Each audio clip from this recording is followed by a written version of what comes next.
Le calme d'un vol long courrier d'Air France a basculé dans la stupeur, à 10 000 mètres d'altitude au-dessus de l'Atlantique. À bord de l'appareil reliant Paris à Pointe-à-Pitre, un passager d'origine belge, fortement alcoolisé, a agressé 2 membres d'équipage, dont le commandant de bord lui-même. Les faits se sont produits alors que le service du dîner touchait à sa fin. L'homme âgé de 30 ans, voyageant seul, a bruyamment exigé davantage d'alcool, après avoir déjà consommé plusieurs mignonnettes. Malgré les tentatives de l'équipage pour le calmer, il s'est mis à insulter le personnel avant de se lever et de tituber dans les allées, provoquant l'inquiétude croissante des passagers. Alerté, le commandant de bord a tenté de désamorcer la situation, mais le trentenaire lui a asséné un violent coup de poing au visage, avant de frapper un steward venu en renfort. L'incident a semé une vive tension dans la cabine pressurisée. À l'atterrissage, le passager a été interpellé. Jugé selon la procédure de comparution sur reconnaissance préalable de culpabilité, la CRPC, il a été condamné à 18 mois de prison, avec sursis, pour violence sur personnel navigant en vol, un délit grave en droit aérien. La compagnie aérienne, partie civile, réclamait 10 000 € de dommages et intérêts, mais le tribunal lui a simplement infligé d'en verser 400 €. Son avocat a plaidé la peur de l'avion de son client.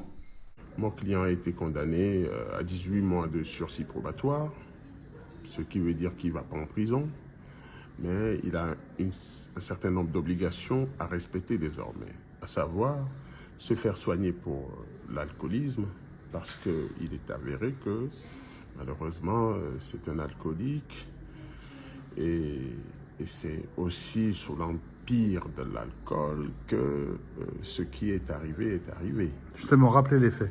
Les faits, c'est qu'il a pris le vol Paris Pointe-à-Pitre à bord de Air France. Et puis, bon, à force d'avoir consommé un peu trop d'alcool à bord, il a pété un plomb. Vous savez que lorsqu'on est dans un avion, on n'est jamais comme lorsqu'on est sur Terre. Il y a une différence parce que certains noient leur stress, la peur de l'avion, la peur de ce transport qui est quand même assez exceptionnel. On vole. À 10 000 mètres. Oui, on n'est pas des oiseaux. Et quand on prend conscience du phénomène de temps à autre, ça fait sursauter.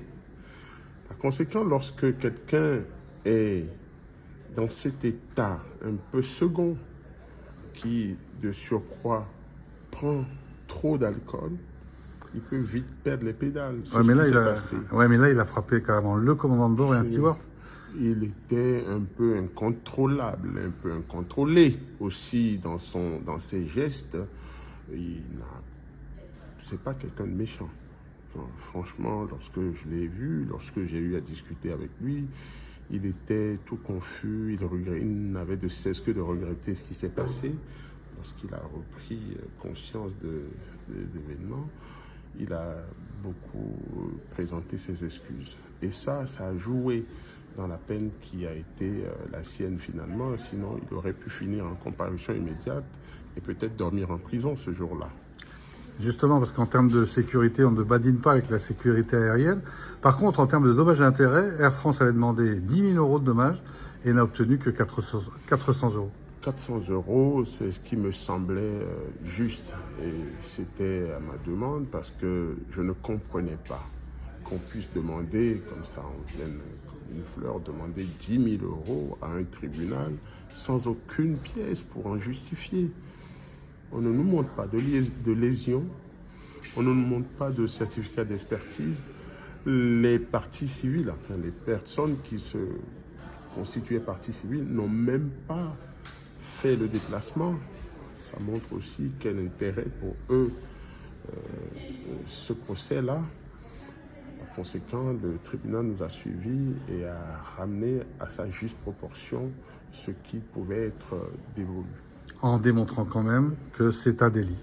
Oui, c'est un délit, hein, c'est extrêmement grave ce qui s'est passé. Personne ne dira le contraire.